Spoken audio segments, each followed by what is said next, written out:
Good afternoon, everyone, and good evening, and thank you for tuning in today. My name is Moriah Kitaeff, and I am the Community Engagement Specialist here at the Department of Emergency Management and Security. And tonight we're going to be talking about business disaster resilience, and in particular the Business Disaster Resilience Guide, and how this guide can help benefit you and your business and organization when it comes to being more emergently prepared. We have a guest speaker tonight, Avery Church. He is in charge of our continuity of operations for the county. Avery, would you like to introduce yourself? Sure. Thanks, Moriah. Um, as she said, I'm Avery Church. I county program manager for Fairfax County Government. I guess the long and short of it is I make sure that we can deliver the services that the county says we're going to deliver. So, and we definitely work with the business community to make sure that they can do the same. Thank you. Thank you, Avery. And we are going to kind of split up this presentation. I'm going to do a little, then Avery's going to do a little. So there's going to be a little back and forth. But Avery is a wonderful asset to our office in the county, and we really appreciate his time tonight. But there you go. Let's get right into it. The agenda, what we're going to be doing, we're really just going to be going over the business guide and the importance of it and how it can really help protect you and your organization or your business in times of disaster. Our goal overall is to introduce everyone to the Business Disaster Resilience Guide to help build resilience for future disasters. There are tons of disasters that we're never going to be able to fully prevent, such as natural disasters. So it's really, really important that we can be as resilient as possible when it comes to these kinds of emergencies. Learning objectives, we are going to familiarize ourselves with the importance of this guide, explain how it can be applicable to what we have going on. We're going to go through the concepts, action steps, and the planning templates that you and your organization can look at.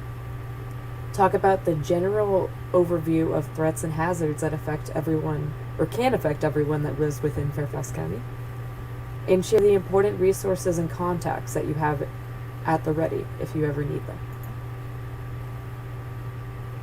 To split this up a little more, we're going to go understanding the business resilience. We're going to go to the core actions, so our checklist, our before, during, and after, really applying the emergency preparedness concepts to businesses. Then we're going to go into the general threats and hazards of our county, and then the specific business resilience planning template and the resources. Module 1, understanding business resilience. Take it away, Avery. Thank you. So, one of the key tenets here is the resilience of every business, right? So it's the capability to continue to do what you're supposed to do, no matter what the challenge might be. That's the key tenet of resilience. And in the county, we do that for county government, but specifically for this group, we're looking at the business, your customers, what they rely upon you for, and how you make revenue. So making sure that you understand your single points of failure, you understand the resilience that you have related to your vendors, and that relationship, that they know that you depend on them and that they depend on you. So making sure that those things all worked out, all build that model of resilience that we kind of champion in the community for not just the county government, but also for the businesses as well. All right, so next we're going to talk about the 5 guiding principles of resilience. As with everything, there are small checklists to break it down to make it more digestible. So the first and most important thing, I think, will be learning from the past. A lot of times, events that have already occurred will happen again one way or another. So understanding that unless we do things to mitigate against those threats, we're going to probably face the same issue again. So learning from the past is a great way to understand, the things you're going to have to, face in the future. Second thing would be accounting for assets and deficiencies. So, understanding what you have, and those are the tools you're going to use to, face any type of issue. A great example would be during COVID. So, obviously, one of the bigger issues during that time was PPE, or personal protective equipment, and things like sanitizer and all of the auxiliary medical items. So, understanding what you have on hand already. Do you have PPE? Do you have a great connection to get more PPE? But also, the other side of the coin is deficiencies, things you don't have. The number one thing in emergency you don't want to have is an idea of like, you can do it and we're just going to make a way. That's not necessarily a good game plan for success here. You want to make sure that you have a reality that's set with your deficiencies and your assets, so you have a good way of actually making a game plan. The third one is taking action at every level. What this really means is that not just the senior folks in your business or for us in government are concerned with the well-being of the business. Everyone is. So, and also you're looking to, make those folks that are the, eyes on the ground, they're closest to the issue, make sure they're champions of their problem so that, they can champion a solution. So you want to make sure that they are prepared, that they know what the expectations are and, kind of what to expect in the future. Now, a lot of times in this type of event, you're kind of guessing. But, the best you can do is to tell them the truth, make sure they can take action by empowering them to do so. So the fourth one is shortening recovery time. All of the previous three principles kind of lead into the fourth one, is shortening that recovery time. So, recovery time basically means when you're offline, your business is closed, when the flood waters have entered your front door, the cyber incident has occurred, that recovery time is from that point until you're back up and running. And up and running could mean a new normal, right? Because before you could have been, we handle 800 customers a day and we're open 6 days a week. Your new normal may be 500 customers, 400 customers, and we're open 4 days a week. But you're back open and you can provide a service that the community relies upon you to give them. And speaking of that community, the fifth one is strengthening the neighbor to neighbor relationships. I think this is probably the most critical piece, because no one, really no one, lives in a vacuum where they are not affected by anything else and their issues don't affect anyone else. But the reality is that we all rely upon each other to a certain extent. It definitely applies in the business community, where the neighbor is literally the person who owns the storefront next door to yours or across the street, or in some instances above you, right? So, strengthen those relationships, talking with them, seeing if there are shared resources and assets that we spoke about in point 2 that you could share that wouldn't be a burden on anyone in particular, but will benefit the business. And that's kind of the game plan. Those 5 principles are, if you take that to heart, I think you'll really be in a good position. In that position kind of is outlined in the Community Emergency Response Guide, the CERG. This is a document that was years in the making. And, I think that if you read through it, it kind of gives you really good common sense material, not just for businesses, but for the community. And, the reason we bring it up here is because the community is built upon, different items, right? The people, you have government, obviously schools, but also businesses. Businesses are definitely part of the community.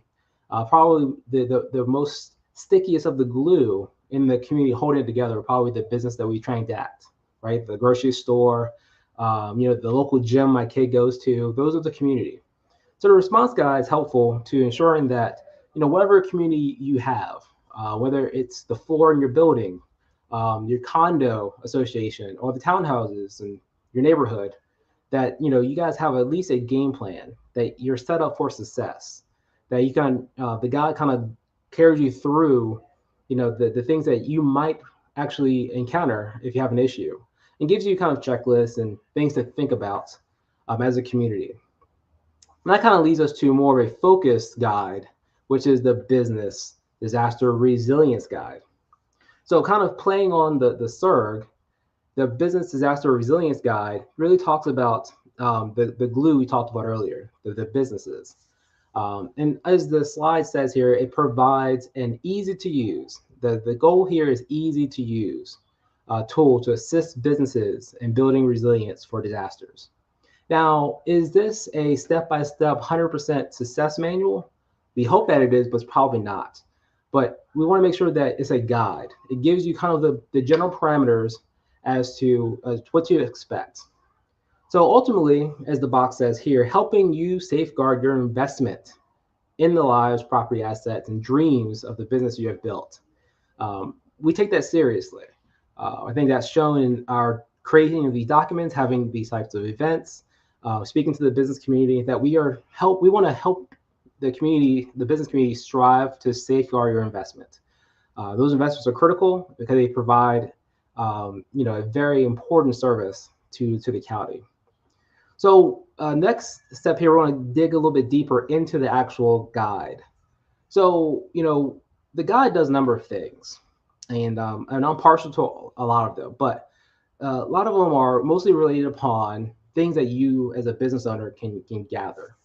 So this guide provides solutions that are executable, right?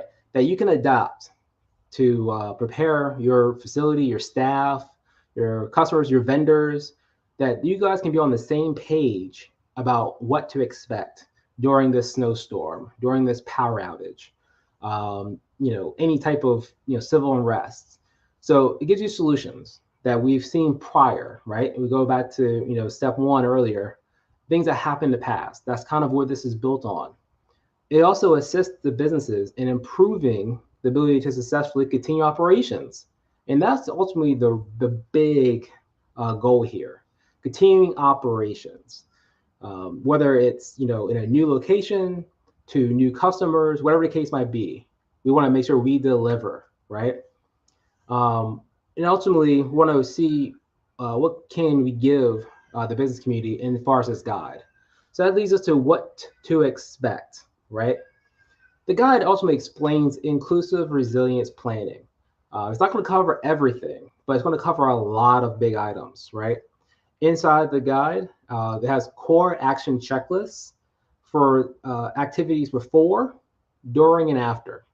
I think a lot of folks really focus on the during. What are we going to do? Putting the fire out, going to the bank and talking to your representative there. But the before and after, I think, are really the hallmark of this guide, because you need to be prepared as a business owner. You're the principal person. You're the face of the business. So, this guy tries to set you up for success by giving you the ideas as best we can on, what to expect. And there are planning templates and there are contacts and resources. So together, we think that, this is a very good guide on how you can be successful as a business to continue operations. And you can look here at the table of contents that we cover a number of items. I think one interesting piece would be the selected threats, right? It's kind of halfway down in the 30s there, I remember, in the page numbers. We'll talk about things in this region that we've actually come across that would be of interest to business owners. Cyber attacks, we have power outages, flood hazards. We're a pretty resilient region for the most part, but we do have issues that do come up. So those are things that are spoken about in the guide that would be helpful for a business to, at least understand, what the climate that they're working in. So doing business in Fairfax, there are a number of things involved in that, right? And ultimately what we're trying to do is our small part to kind of make it a little bit easier, right? And, we have bakeries, we have wonderful shows and entertainment, art, all that kind of builds to one of the things that, the region is very proud of. And we're proud of all of the things that the businesses together kind of build. So that building is one of the world's strongest economies, right? There's cultural diversity. And I think if you've spoken to anyone from the EDA, the Economic Development Authority, they'll tell you that we're a thriving region with a lot of international presence, right? So, next slide is going to give us a couple of numbers about, what the business environment looks like. And I think those are great numbers. But they also can be, a lot greater. But that's kind of, when we say, what are we planning for? Who's our client? Who's our customer in the community resilience world? These numbers are our clients. We want to make sure that number stays where it's supposed to go and then increase or, or go down, wherever it's supposed to go that benefits all players involved here. So as the story continues to unfold, right, we have a richly diverse, thriving, and inclusive community as far as the businesses are concerned. We have food trucks that are fantastic, I think. We try to incorporate rules that are inclusive of all folks in the business community and customers and guests and whatnot, whether they have a disability or things of that nature. And also geographic location. So, businesses, we want to make sure that they have a welcome feel when they actually, do business here. So then we go to, planning for people with disabilities, access and functional needs. I think that's a critical piece of the community because, I think we should make sure that everyone, has access to businesses. And a part of our planning, especially before, during, after disaster, is ensuring that we can be plan for this special community. So I think that wraps up module 1, and I will kick it back to Moriah for module 2. Thank you so much, Avery. I told you guys he was a great presenter. As you can see, I was not kidding. So we are going to go right into the phases of emergency management. This image is one of my favorite images when it comes to talking about emergency management. And the reason is you're going to see the 4 sections in the center for mitigate, prepare, respond, and recover. But then we also have the arrows around before, during, and after. And the reason for that is, in the emergency management world, we like to talk in the 4 sections. But when it comes to reaching out to the public and general preparedness, before, during, and after is a really easy, simplified way to go over this to make sure it is as transparent and reachable to as many people as possible. An important thing to point out with this image is if you look at the red after arrow, it overlaps into recover and mitigate. And there's a reason for that. And that is because the after can involve a lot of things. And then you see that the mitigation is in the before and the after. And that is because preparing for emergencies can happen way before an emergency, such as, making sure that your yard is always clean so that nothing storm-wise will get stuck in a storm drain. So that would be preparing or mitigating for the damage of a storm. But mitigation is also something that happens afterwards. It could be, the storm has taken place, it was really, really bad, and we realize that now. So what can we do now that we've been through this scenario to make sure that it is not as bad if it happens again? So that would be, upgrading your storm drain because you see that it did not work in the manner that you expected it to. So we're going to go into the threats and hazards of Fairfax County now that we have a better understanding of what really is included in the term for, during, and after. We have this activity about remembering the past, and this is a really, really nice one to just think about at home. What hazards and threats have you experienced? How did you respond? How did it affect your business? And what key lessons did you learn? The image that used from a snowstorm, but there are tons of different kinds of hazards. We've all been through the pandemic that was COVID-19, and no matter your kind of business, I'm sure that your business was affected in some way by the COVID-19 pandemic. So that you could just think about how COVID-19 affected it, how did you respond to it, and what did you learn if another pandemic was to, knock on wood, happen again. So the Fairfax County threats and hazards. Before you reach this presentation, think about, have you thought about the possible threats and hazards that may impact your business location, and specifically the business within your business, what you are trying to get done? And what I mean by that is, have you thought about the physical structure of your business, the threats that are around it, whether it be a massively populated area or one that is in an area known for flooding, or the fact that certain kinds of hazards and events might make it so that your business slows down? So these are all different kinds of things to talk about and pay attention to when it comes to business continuity. Natural hazards are a huge concern here in Fairfax County. The number one hazard within Fairfax County is always flooding, and it is a real thing that happens all the time, and it is a real thing that we need to be prepared for. Flooding is not just something that happens on the coastline. It is not something that just happens near the large lakes. It is something that can happen in your neighborhood, and we see it all the time, unfortunately. But there are the more, talked about hazards as well, such as thunderstorms, hurricanes, winter storms, extreme cold, and then the ones we might not talk about as much, thankfully, because they don't happen as much, tornadoes and earthquakes. And then we go to something that we call human-caused hazards. So these are ones that do not naturally happen in the environment. These are not ones, they're different from the natural hazards in the way that natural hazards are never going to be ones that we can, fully stop from happening, while human-caused ones, humans play a part in it happening. And while we can't always stop humans from doing bad things that turn into these events, it's important to study these events and understand how we can prepare, respond, and recover from them.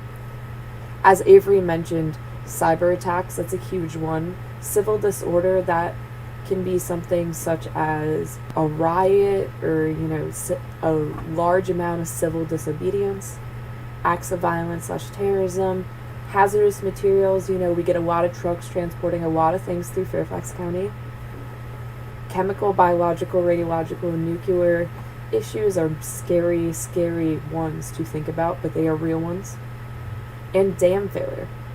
And we have multiple levees here in Fairfax County, so it is really important to understand dam failure and to understand how much humans play a part in dams when it comes to opening them, making sure the right percentages are open when an emergency happens, and just making sure that the people working with the dams are people that are prepared and ready to do so. And then we go into what we like to call everyday emergencies. It might sound a little funky because, you don't think of emergencies as something that can happen every day. But these are the kind of emergencies that, while it is an emergency and it's very scary, it's not surprising to see one happen within the county. So those would be structural fires, power outages, or if it affects a large area for a good amount of time, we call that a blackout, or a medical emergency. And those medical emergency, everyday emergencies would be, an individualized medical emergency. It wouldn't be like an act of violence that unfortunately hurts a lot of people. A everyday medical emergency would be one that's on a much smaller scale. In our guide, we have the core action checklist, and it includes great tips on what you can do when your emergency is happening. And that can be making sure if you are going to either evacuate, which is leave the area, or shelter in place, which is hunker down where you are. It can be making sure you have all your insurance tips at hand, making sure your business disaster supplies are at the ready. And it can be making sure that the resources for disaster recovery are understood before the emergency takes place. Ways to stay informed during an emergency. Sounds like such a simple concept, but when people panic, they might not look at all acts, like ways to look at information because they're scared, and that's a totally normal thing.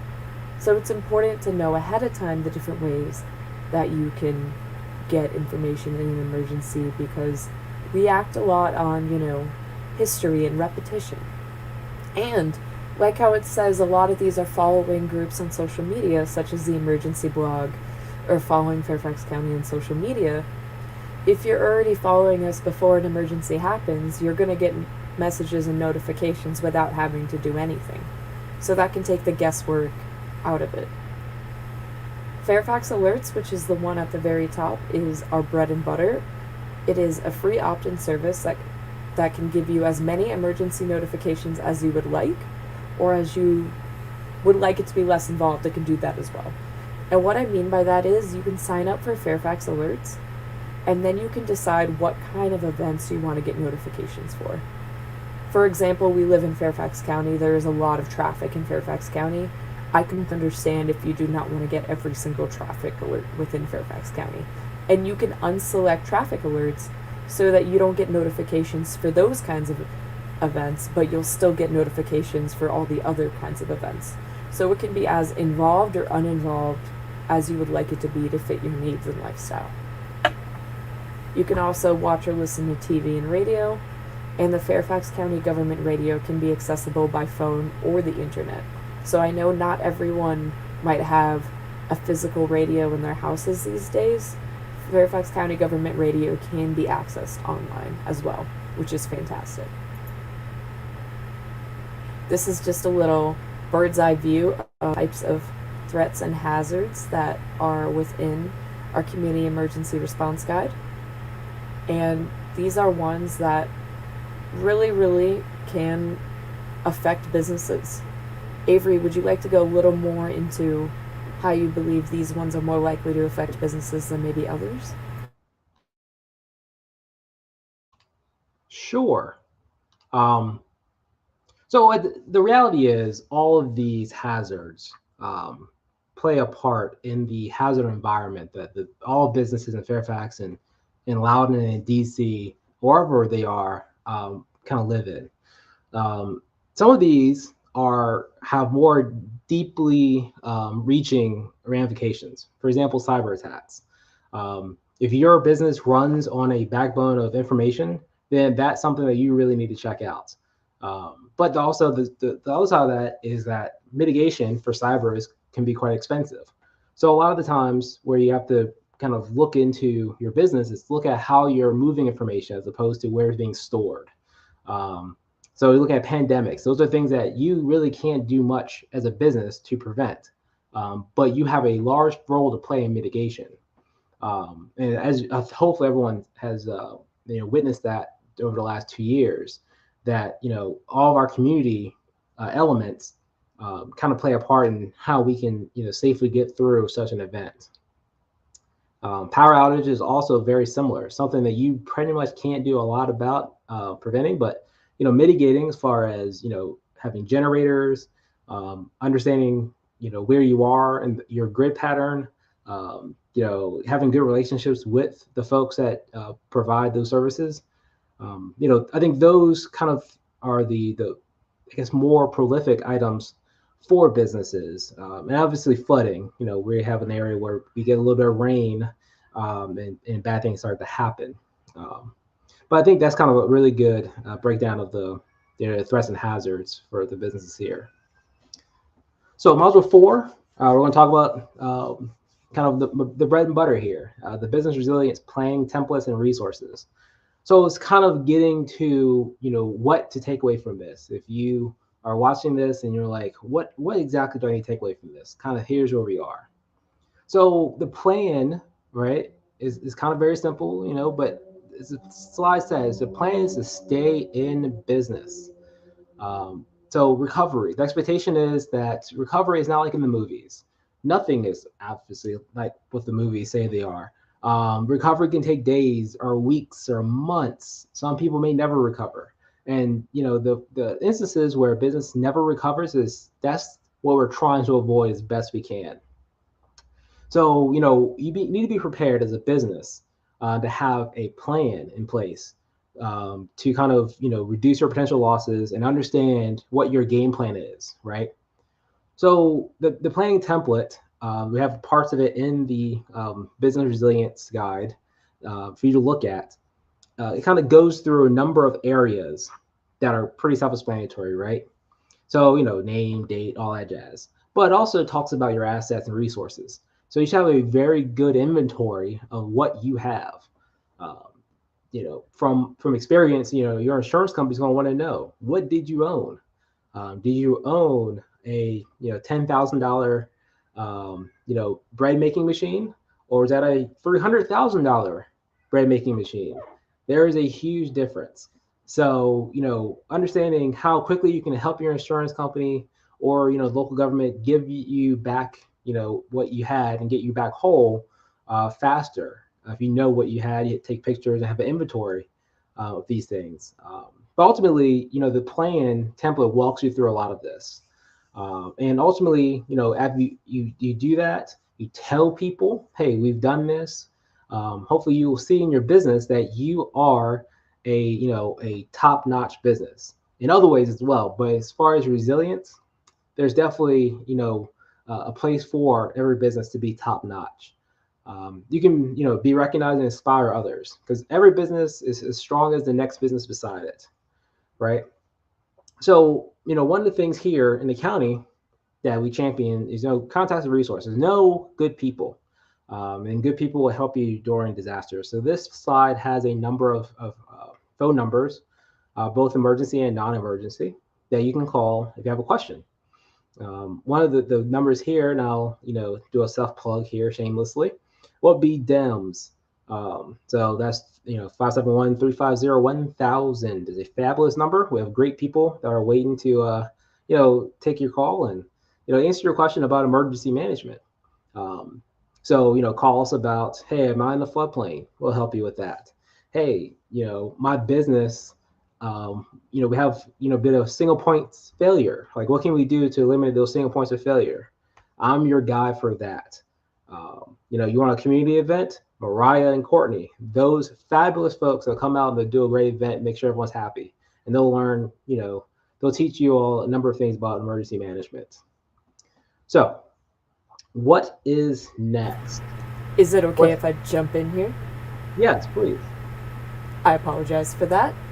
So this is my time for the plug, my shameless plug, and that will be that on the first Wednesday of every month at 7 p.m. we have our monthly webinars. So it being the 25th, before you know, it will be November, and it will be time for the next monthly webinar. So the first Wednesday of November at 7 p.m. you can reach us, and we will make sure to advertise for the webinar on social media, in our newsletter, and we will make sure the word gets out there. But you guys are getting the first-hand scoop that we will have another webinar on the first Wednesday of November. So I really hope to see you guys there and, answer all the questions that you have and just make sure we can educate you to the best of our abilities. But thank you for taking time to be here tonight, Avery. Thank you for taking time out of your, I'm sure, busy evening to come and talk to everyone. Avery is a wonderful asset to our office and to our county, so we're always grateful for him. And thank you to the listeners that have come to give it a listen. Is there anything you would like to say, Avery, before we head out? Nope, I think you covered it. I thank you all for your time, and we'll hopefully I'll see you guys in the future. Have a great night, everyone, and hopefully we will see you on the first Wednesday of November.